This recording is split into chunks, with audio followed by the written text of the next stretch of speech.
Hey everybody, welcome to episode 28. I still look like this. A fun fact about me, if you don't know, I really hate getting my picture taken or being filmed and that kind of stuff. So every week I sit down to make this podcast and I have a little preview screen where I can see sort of what you see. And I spend 5 minutes looking at it going, ugh, terrible. What a mess. It's true. I've picked a strange life wherein I do strange things given what my personal preferences are. Like a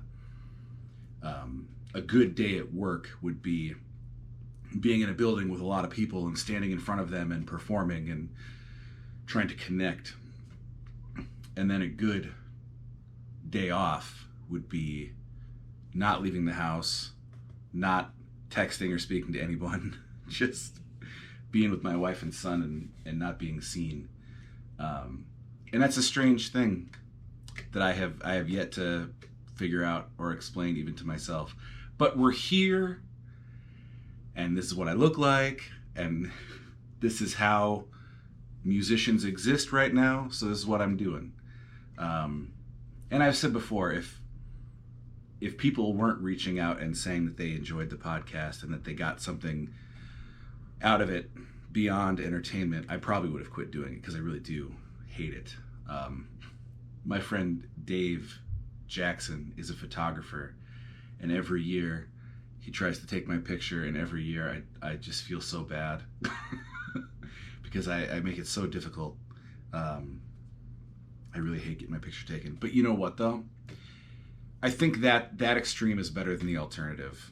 You know these people with like 8 selfies a day, and they're like, I went to France and I was at the Eiffel Tower, and it's just a picture of their face, and then in like the top left corner you see what could very well be the Eiffel Tower, but we'll never know. My favorite thing is when you see people on like the street taking a selfie, and it's a silly thing. It's the y'all remember Zubas? Those MC Hammer pants? I had a pair of zebra striped ones when I was a kid because I was that friggin' cool. And I would wear my Zubas and I would listen to the cassette of Please Hammer Don't Hurt 'Em, and it was awesome. But I look back on that now, as do we all, with great shame. But at least we can say that was really comfortable, though. 10 years from now, hopefully, we'll look back on selfie culture and go like, not only are we embarrassed of that now, but it was awful at the time, what we put ourselves through, to have everything just so, and the shared delusion that goes along with it is fascinating to me, that you could see a selfie and really convince yourself that like, that's what that person's life is like, and that is what they look like. And then on TV, they have commercials now for apps. What's it called? Facetune, I think it was called. I was watching some football and I saw an ad for this app that I think was called Facetune. And this woman takes a picture and then she just starts tweaking. She changed her skin tone and then the shape of her cheeks and made her eyes bigger and her lips bigger and changed all the lighting. And I was like, what is this a picture of? It's not you. And what are you getting out of sharing it? It's like when you steal a joke and then post it on Facebook and everybody likes it and you're like, why does that feel good? I don't know. I might be wrong though. I mean, who knows? Maybe in 10 years I'll be taking selfies of my haggard 47-year-old self. But I'm trying to like make my peace with being wrong. Because I think a lot of the friction in the world is generated from people refusing to admit that they're wrong. And I know that's not a radical idea that I'm putting forward, but I really do think like, so we're having a long overdue conversation about race and about gender, and people are hopefully confronting all these ideas that they used to have about race or gender or sexual identity or whatever. And hopefully they're discovering all the areas in which, like, I kind of had it wrong there, or I thought this thing and that kind of wasn't right. And hopefully they don't take that too personally. Not because you want to let someone off the hook for having a bad idea, but because if you don't take it too personally, you can just go like, it's like going through your fridge and you see like, oh, that's gone bad, and you just chuck it because you're not defined by that red pepper that went bad. You're not, intellectually and emotionally tied to this pepper in a way that to get rid of the pepper is to lose part of your identity. And I connect to peppers that way, but that's just me.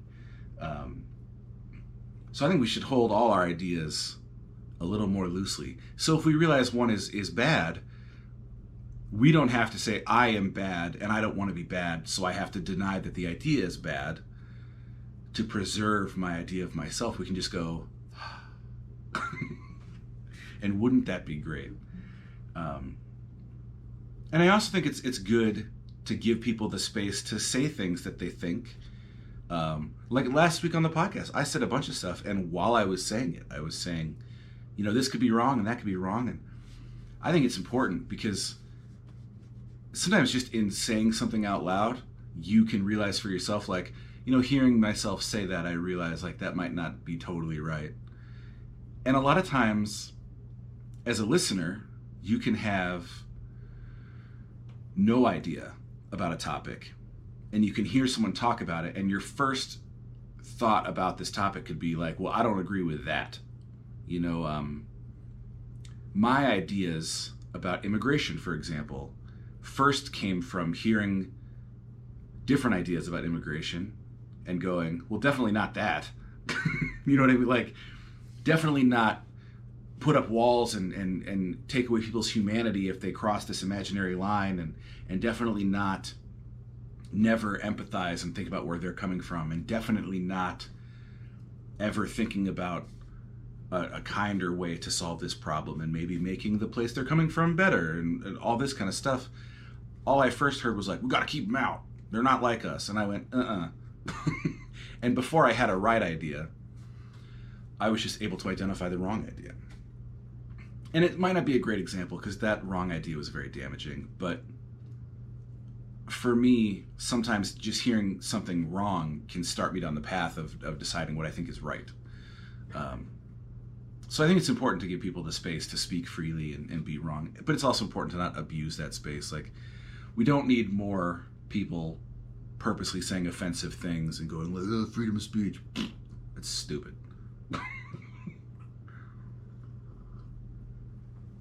You ever feel like that? You ever feel that, like, supreme dad energy that exists in all of us across the gender spectrum? Of, like, a lot of times I'm like, well, listen, I want to explain the nuances to you, and I want to sit you down and explain, well, I'm on this side of the political spectrum, and I think this, and other times you hear someone say something, you just want to go like, no, that's stupid. And I know we should move away from that, and it's not very productive, but it's there. All right. What else has been going on?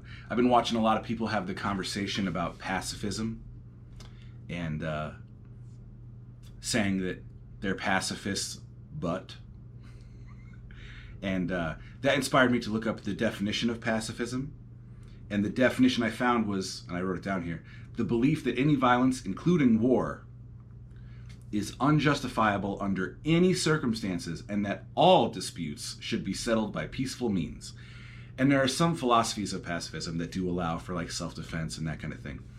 But I'm looking out at a world of people that say like, I'm a pacifist unless I see someone wearing this or saying that or doing that, and then I'm going to punch them in the head. And I'm not saying that there are people that don't need to get punched in the head. I'm saying you're not a pacifist. By the most common definition, you're not a pacifist. And I actually think that that's good. I think we spend our lives trying to find a pre-existing philosophy or religion or idea that we can go like, that one's the one I identify with. I'm going to have that. I'm going to call myself that. But we always feel that friction of, I'm not really that. I like to say I'm a pacifist, but I tell you, there's some shenanigans people could pull that would make me set that pacifism right back on the shelf and pull down the ass-kicking boots. I have a child, you know. I have had instances where, this is a longer story for another day, but my son and I were at the bookstore, and there was a dude, and he was following us around, and I didn't care for it. And we went around a corner, and I caught him coming around that corner too, and we had some words. And I spoke in a way that people, when they see me on the street, probably assume I always speak, and they don't think I have a podcast about feelings and philosophies. But I told him what was what in no uncertain terms.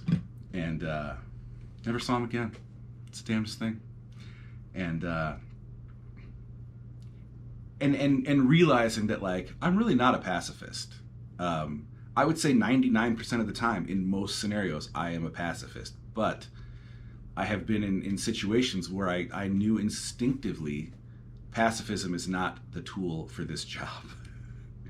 And that is a part of sort of my journey through life of, like, there is no one philosophy or religion or set of ideas for me, and I don't think for anybody, because nobody has lived your life. So their philosophy is not going to fit you.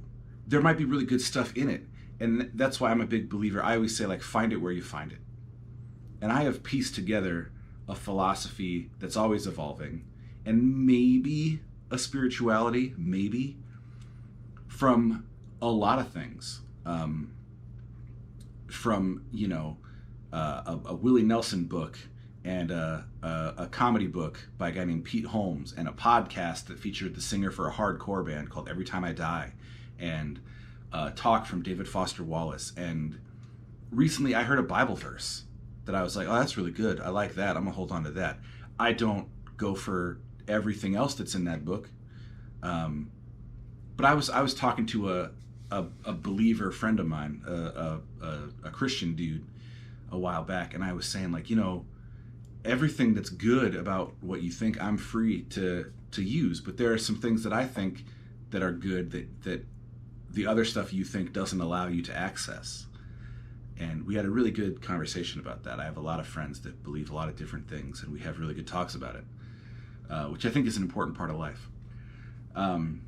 Most recently, I found a really cool thing in a comic book. Because when you free yourself from being tied to any one thing, and you open yourself up to finding the truth anywhere you find it in comic books, and you find it in songs, and you find it in jokes, and you find it everywhere. I do read comics, not a ton. I don't read like Superman and stuff. I have no problem with it. But I tend to read mostly what they would consider horror stuff, though it's not like scary stuff, just like horror stuff set in the South. So like I read this one book called Moonshine that's about moonshiners, but they're werewolves. And I read one about a guy in Kentucky. It's called Hillbilly, and he hunts witches with a giant cleaver. And my favorite one is this book called Redneck, and it's about a group of vampires who run a barbecue stand in Texas. And it's phenomenal. And I was reading it a while back, and some of you will know this because I shared this online. There's a part, this is book 3 in an ongoing series. They're up to 4 right now. The 5th one comes out soon, and I'm excited. But there's a part in it where the son is saying he's experiencing this new thing. I don't want to spoil anything for you. He's experiencing a new thing, and he thinks he's happy about it, but he's not quite sure. And the dad says, well, don't overthink it then. Be happy when you're happy. The pain will come if it comes, and it will hurt whether you ever allowed yourself to be happy or not. Pain doesn't care about the past or the future, and neither should you. Woo! So there's some timeless wisdom from a Texan vampire who owns a barbecue place. That's pretty cool. And I've actually held on to that, and I've tried to make it a part of my philosophy. I have a hard time. I feel like I'm always trying to grab the things I think and make them the things that I feel and the things that I do. But it's not always easy, but I'm trying. What else? I think that's it for now. I'll play you a song. Today's song is called Wolves, and the recorded version of it is very rowdy. It borders on on being a punk song. But when I wrote it, it felt more like a country song, and that's kind of the way things go in the band and the way things go with me, and I like it that way. I write quiet songs, and then I get together with my guys, and they just get loud, because it's fun to be loud, and it's fun to have both things. The song itself is still a bit of a mystery to me, which I like. There's a variety of ways a song can come out. The worst way, and the way that guarantees I will chuck it into the sea forever, is if I write it and it's meaningless. There's no mystery and I don't care about it. Like I could sit down and write you a breakup song right now, and it would rhyme and it might be catchy and good and sad, but I've been gleefully in love with my wife for coming up on 16 or 17 years now, so I got no business writing a breakup song. But sometimes you write a song and you're not quite sure what it's about, but you're connected to the mystery of it. You're like, I feel something about this song, and I'm going to keep playing it. And sometimes it reveals itself to you, and sometimes it doesn't quite. You just keep feeling it. And there's things you think about the song. Like this song, I think it's about being in your mid-late 30s and looking at your life and going, I have a real clear idea of what I want this to be, and it isn't that, and I'm sorting through what I have here to see what needs to be cultivated and what needs to be removed to sort of match that image I have of what I would like my life to be. That obviously you won't get to, but there's a thing about being the age I'm at where you start to go like, I think I know what I want my life to be like, and I can tell that it's not quite that, and it's because of what's going on in my mind and what needs to be removed. And there's a line in the bridge of this song that goes, maybe I'm not the blood or the teeth, maybe I'm the space in between. Like maybe I'm not the thing that's happening or the thing it's happening to. Maybe my life is just the space where things happen. And that's liberating, because when a thing happens, you don't have to connect to it. You don't have to be defined by it. You can let it go by. I hope. I'm not very good at it just yet, but I'm trying. So I'm going to play you this song. It's called Wolves, and it goes like this. I passed Jesus on a billboard, and a cross up on a barn. I put all my faith into these chains. While God bless the name that I gave away, but I can't say there's much I would change. So let's speak of nothing so crass as politics and math and all the other ways to make a living. 'Cause this crooked smile still works most days. Well, I'm living with what you left me. 'Cause there's a darkness on these streets, and there's blood we've yet to bleed. And there are stories in these bones we'll never tell. It's all these long walks to short drinks and short beers and long blinks and driving straight through the night, always towards and away from everything. This resignation punctuated by brake lights, but I'm giving too much away. What's left to take back to a place where it could be mine, where I could build a home from this shattered boat. on the rocks where it met its demise. 'Cause there's a darkness on these streets, and there's blood we have yet to bleed, and there are stories in these bones we'll never tell. But all the shadows that you see, they got nothing to do with me. But there are wolves, howling wolves at my feet. Well, maybe I am not the blood or the teeth. Maybe I'm the space in between. Maybe I'm the space in between.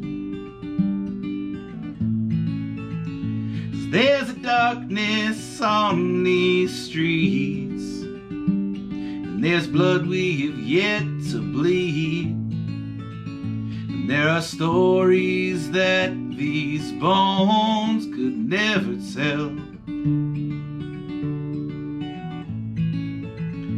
But all the shadows that you see, they got nothing to do with me. But there are wolves, howling wolves at my feet.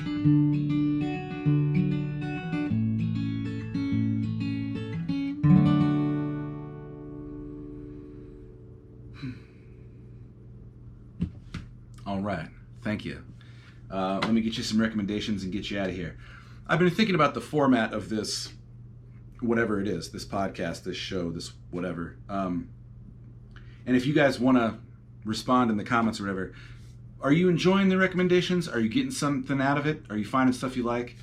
I've thought about maybe losing it. I've thought about maybe just picking one record every week and really talking about it.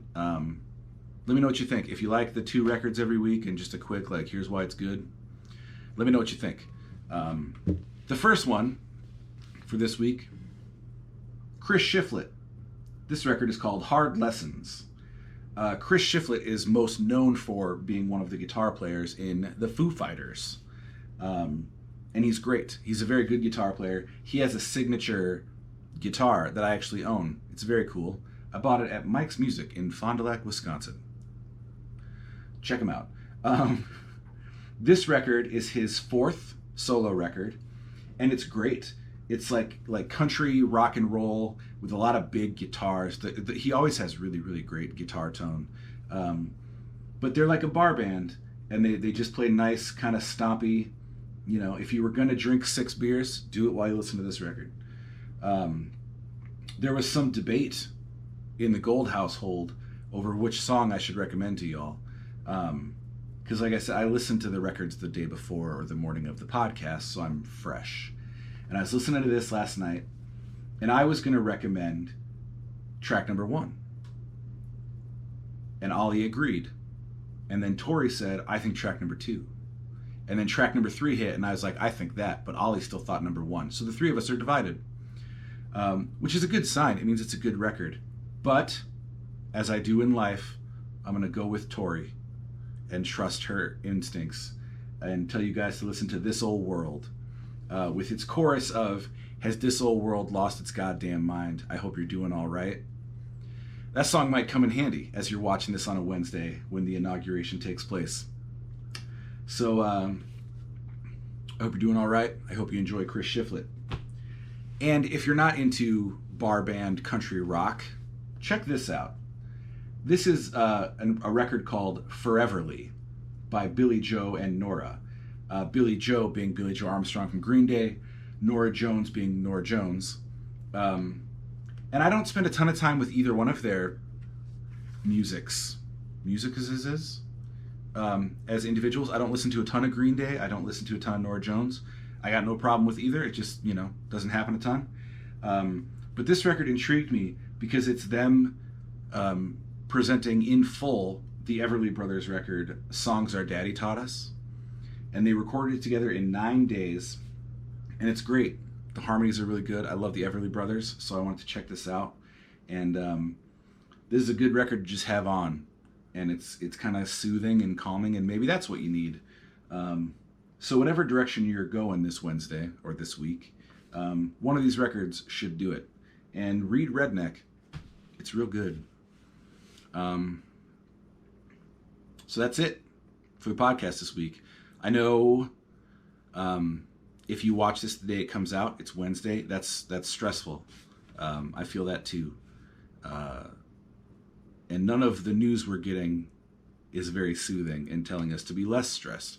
I haven't heard any reports that like we have a solid reason or some evidence that you should be worried about.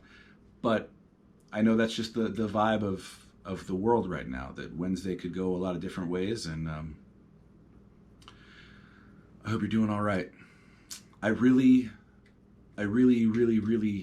genuinely think that things are going to be okay. On a long enough timeline, when you zoom out far enough, I think things are going to be okay. And I think there's work to be done. But I listen to the world, and I don't hear as many voices as I wish that I did saying, it's going to be okay. And I think people are afraid to say it's going to be okay, because I think there's a lot of privilege wrapped up in thinking that. And I think there's a lot of... We have dealt in the past with people that thought saying it's going to be okay meant they didn't have to do anything. And I don't think that. I think it's going to be okay because of what we're going to do and the choices we're going to make. And I think hopefully part of this podcast is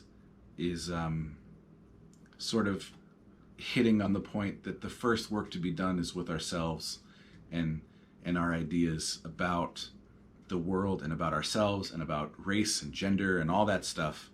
And to really get in there and think about the way that we think and start changing stuff, and then moving outwards in little concentric circles until the world gets better. And I'm recording this on Martin Luther King Day, so I'm recording this on a day that marks both how bad it can get, but also how much it can change, and how important the human voice is, and how radical a simple idea can be, and how simple a radical idea can be. So I would encourage you, if you lose your faith in people, which I do some days, I sort of realized the other day that, like, anytime I lose anything else, the first thing I do is go try to find it. Like, if I lose my keys, I don't go, well, I lost my keys. I go, where are my keys? And I'm trying to do more of that. When I feel like I'm losing my faith in people, I try to go find my faith in people. And there's a lot of ways to do that. There's a lot of art out there. There's a lot of conversation out there. There's a lot of quiet out there. There's a lot of stuff you can read out there that will make you feel sort of newly connected to the world around you. And I think it's important to be connected to the world around you, because you need to feel everything, and you need to try to exercise some will over everything. And the first step is being connected to yourself and to the world around you. So, blah, blah, blah. Who's this guy? I hope you guys are doing good. I hope you got some good coffee. Hope you got some beers in the fridge for the news on Wednesday night. And hope you got someone that loves you and someone you can love back. I'll talk to you next week. I love you guys. Be good. It's going to be okay. And we're going to do some work on ourselves and on the world around us. And it's going to be good. And I'm going to stop trying to inspire you guys, because it just feels wrong. All right. With a big honking laugh, I bid you adieu. Take care of yourself. Take care of somebody else. And we'll see you next week. Bye.